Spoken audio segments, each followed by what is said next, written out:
안녕하십니까, 서진덕 목사입니다. 오늘은 함께 시편 49편 전반부를 살펴보고자 합니다. 먼저 시편 49편 전반부에 해당되는 말씀 1절에서부터 12절까지를 함께 읽어보도록 하겠습니다. 제가 읽겠습니다. 뭇 백성들아, 이를 들으라. 세상의 거민들아, 모두 귀를 기울이라. 귀천 빈부를 막론하고 다 들을지어다. 내 입은 지혜를 말하겠고 내 마음은 명철을 작은 소리로 읊조리리로다. 내가 비유에 내 귀를 기울이고 수금으로 나의 오묘한 말을 풀리로다. 죄악이 나를 따라다니며 나를 애워싸는 환난의 날을 내가 어찌 두려워하랴. 자기의 재물을 의지하고 부유함을 자랑하는 자는 아무도 자기 형제를 구원하지 못하며 그를 위한 속전을 하나님께 바치지 못할 것은 그들의 생명을 속량하는 값이 너무 엄청나서 영원히 마련하지 못할 것임이니라. 그가 영원히 살아서 죽음을 보지 않을 것인가. 그러나 그는 지혜 있는 자도 죽고 어리석고 무지한 자도 함께 망하며 그들의 재물은 남에게 남겨두고 떠나는 것을 보게 되리로다. 그러나 그들의 속 생각에 그들의 집은 영원히 있고 그들의 거처는 대대에 이르리라 하여 그들의 토지를 자기 이름으로 부르도다. 사람은 존귀하나 장구하지 못하며 멸망하는 짐승 같도다. 아멘. 오늘은 먼저 시편 49편 전반부에 해당되는 1절부터 12절을 살펴보고자 합니다. 물론 시편 49편을 전체적으로 살펴봤을 때에 이 시편 49편은 첫 번째 고라 자손 시 묶음의 마지막 시편으로 아마도 일반적으로 가르침을 목적으로 하는 그런 지혜시로 분류된다라고 학자들은 이렇게 이야기합니다. 무엇보다도 1절에서 이제 시작해서 보면 이렇게 사람들을 부르고 있죠. 1절을 제가 한번 읽도록 하겠습니다. 뭇 백성들아, 이를 들으라. 세상의 거민들아, 모두 귀를 기울이라. 이렇게 청중들의 주의를 환기시키는 수사적인 부름은 이것은 바로 지혜시의 특징이다라고 학자들은 이야기합니다. 물론 전반적으로 드러나는 지혜에 관한 표현과 형식적인 표현들은 이 시를 무엇보다 지혜시로 분류하게 하지만 이 지혜의 요소뿐만이 아니라 이 시편 내에는 탄원시의 요소도 들어가 있고요. 종말론적인 요소도 함께 어우러져 있습니다. 탄원 및 이 종말론적인 요소가 이 시편에 있다는 것은 어디서 알 수 있냐 하면 재물로 생명을 바꿀 수 없다라는 그런 가르침에서 드러납니다. 이 시편이 포함하는 그리고 표현하는 다양한 양식을 통한 이 가르침은 삶의 다양한 영역과 형식을 통해 이런 가르침이 이루어진다는 것을 보여주고 있다는 것입니다. 그러니까 하나님의 가르침은 한 가지 이것이 지혜시의 형식에서만 드러나는 것이 아니라 탄원 속에서도 하나님의 가르침이 들어가 있고요. 또한 종말론적인 그런 가르침 속에서도 하나님의 가르침이 드러난다는 의미입니다. 이 시편을 우리가 이제 전반부와 후반부로 이제 나누어서 살펴보려고 하는데요. 이 두 부분으로 나누는 결정적인 표현은 12절과 20절에서 반복이 되는 지혜 없는 사람을 멸망하는 짐승에 비유하는 것에 있습니다. 특별히 이 전반부 1절부터 12절은 서론적인 부름, 그러니까 청자들의 주의를 환기시키는 표현, 그 부름과 지혜에 대한 첫 번째 가르침이 나타난다라고 이해할 수 있고요. 이 전반부는 4개의 단락으로 구분을 해볼 수가 있습니다. 먼저 첫 번째 단락은 1절과 2절로 서론적 부름으로 세상의 모든 백성을 향한 초대입니다. 두 번째 단락은 서론적 부름 두 번째로 명철과 지혜, 비유와 오묘한 말을 이렇게 주제로 삼고 있고 다루고 있습니다. 세 번째 단락은 5절에서 8절까지로 어떠한 부유한 사람도 죽음에서 자신을 구원할 수 없다라는 가르침이고요. 마지막으로 9절에서부터 12절은 깨닫지 못하는 자는 멸망하는 짐승과 같다라는 가르침을 이 주제로 삼고 있습니다. 먼저 첫 번째 단락 1절부터 2절 그리고 3절부터 4절까지 이것을 함께 살펴보도록 하겠습니다. 먼저 1절과 2절입니다. 청자들의 관심을 끄는 요청으로 이 본문을 아까도 살펴봤듯이 1절은 시작을 하고 있는데요. 청자는 온 백성, 뭇 백성과 세상의 거민으로 이 세상의 모든 사는 사람들을 이 세상에서 사는 모든 사람들을 대상으로 삼고 있습니다. 이 부름은 시인이 의도하는 가르침의 목적을 암시하고 있는데요. 즉 47편, 우리가 앞서 살펴봤던 47편이 지존하신 야훼를 찬양하는 것에 모든 민족을 참여시키는 것을 목적으로 한다면, 47편은 모든 민족이 하나님을 예배하고 찬양하게 하는 것이라면 49편은 하나님을 섬기는 하나님의 자녀들이, 그 사람들이 지녀야 하는 지혜를 가르치는 것, 그러니까 모든 백성에게 가르치는 것을 목적으로 삼고 있습니다. 또한 시인은 본문에서 보면은 세상으로 이렇게 번역하는 히브리 낱말이 하나 있는데요. 히브리어로 할레드라는 이제 히브리어인데, 이 표현을 통해서 부름받는 청자들의 유한성을 이렇게 표현하고 있습니다. 왜냐하면 세상으로 옮기는 이 히브리어의 언어의 뜻 내에는 한정된 삶의 기간이라는 그 내적인 의미를 갖고 있기 때문에 그렇습니다. 2절에서 시인은 귀천 분보를 막론하고라는 말로 자신이 부르는 대상을 세밀하고 확대해서 표현을 하고 있습니다. 2절은 이제 사회적 의미의 인간을 가리킨다라고 할 수 있습니다. 이처럼 시인이 청자를 확장하여 초대하는 것은 앞으로 이 시인이 다루고자 하는 문제가 사회적인 갈등에서 발생한 문제도 포함한다는 것을 암시합니다. 두 번째 단락은 3절과 4절이죠. 여기서는 지혜와 명철을 시인이 언급하고 있습니다. 두 낱말 모두 잠언의 한 쌍으로 자주 등장하는 표현입니다. 본문에서는 복수로 표현해서 시인이 전할 가르침의 무게감을 강조한다고 할 수 있습니다. 명철은 통찰력으로 바꾸어서 이제 표현할 수도 있고요. 지혜와 명철을 입으로 말하며 마음으로 읊조릴 것이란 말은 지혜가 세대와 세대를 거쳐서 전해짐과 이에 따른 공동체의 의무, 더 나아가 그 가르침을 삶의 중심에 두려는 그 시인의 노력을 이렇게 암시하고 있습니다.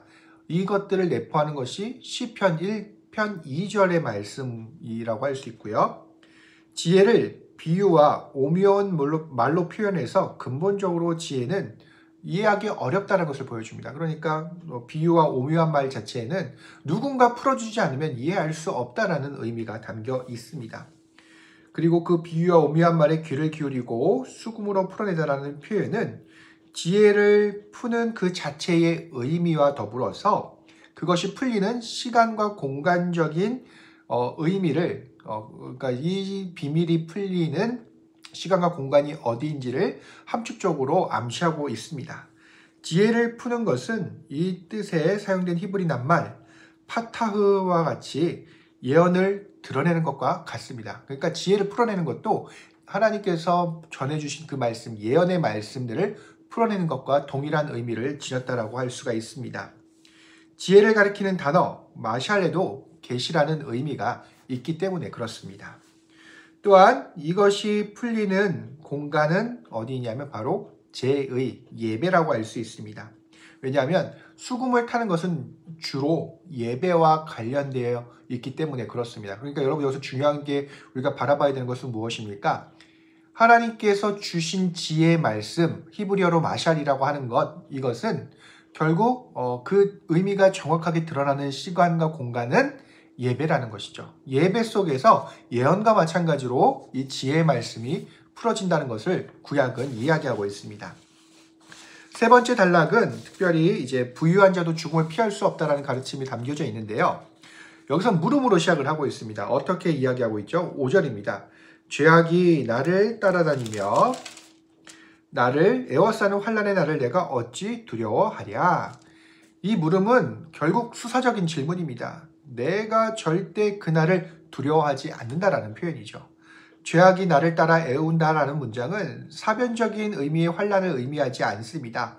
불법적으로 시인의 약점을 공격해서 괴롭게 만드는 그런 상황들을 우리는 상상을 해볼 수가 있는데요. 시인이 겪고 있는 환난의 날은 그들의 이 시인에 대한 대적, 시인을 공격하는 대적들의 불법적이고 교활한 공격 때문에 발생한 것들입니다.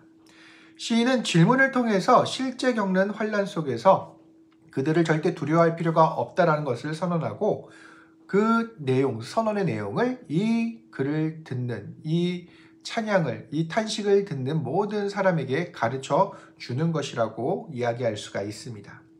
5절에서 시인이 제기하는 수사적인 질문은 궁극적으로 세상의 주권이 누구에게 있는지를 생각하게 합니다. 그리고 이어지는 6절에서 환란의 날의 원인이 된 대적자들을 뭐라고 표현하는지 우리는 자세히 한번 살펴봐야 되는데요. 자기의 재물을 의지하고 부유함을 자랑하는 자라고 명시하고 있습니다. 이 문장은 부자 자체에 대한 그런 비판은 아닙니다. 하나님을 의지하지 않고 재물을 믿음으로써 하나님의 그 자리에 재물을 놓는 사람들, 하나님을 자랑하지 않고 그들의 부유함을 자랑하는 이 사람들에 대한 비판이다라고 할 수 있습니다. 그리고 7절은 그들이 맞게 될 운명에 대해서 서술합니다. 그들은 자기들의 부로 구원의 문제, 즉 죽음의 문제를 해결할 수 없다라고 본문은 분명하게 이야기하고 있습니다. 7절에서 형제로 번역하고 있는 히브리어 아하는 감탄사로도 이제 번역할 수가 있습니다. 이를 따라서 7절 이렇게 번역을 할 수도 있는데요. 참으로 자기를 구원하지 못하며 하나님에게 자기를 위한 속전을 바치지 못할 것임은 이렇게 번역을 다시 할 수도 있습니다. 본디 이 속전이라는 것은 출애굽 때에 하나님께서 생명을 대속하기 위해 20살 이상 된 사람에게 반세겔씩 드리는 것과 사람을 죽였을 때 그 생명의 값으로 지불하는 것이었습니다. 그것이 속전이었죠. 속전의 종류 중 후자로 볼 때에 부자들은 어떠한 경우에도 자기를 위한 속전을 지불할 능력이 있었으므로 자기들은 그 속전을 통해서 구원을 받을 수 있을 것이란 그런 마음이 있었던 것 같습니다. 그렇기 때문에 시인은 절대 그 부자들이 그렇게 할 수 없다는 것을 7절과 8절에서 강조하는 것입니다. 8절은 생명은 결단코 값으로 환산할 수 없다는 것을 이야기하고 있고요. 또한 이 서술은 주권의 문제를 동반하고 있습니다. 누구에게 주권이 있느냐라는 것이죠. 가르침의 대상인 모든 민족들을 향해 생명의 문제의 해결은 부유함에 있지 않고 오직 하나님께 있음을 본문은 분명하게 가르쳐주고 있습니다.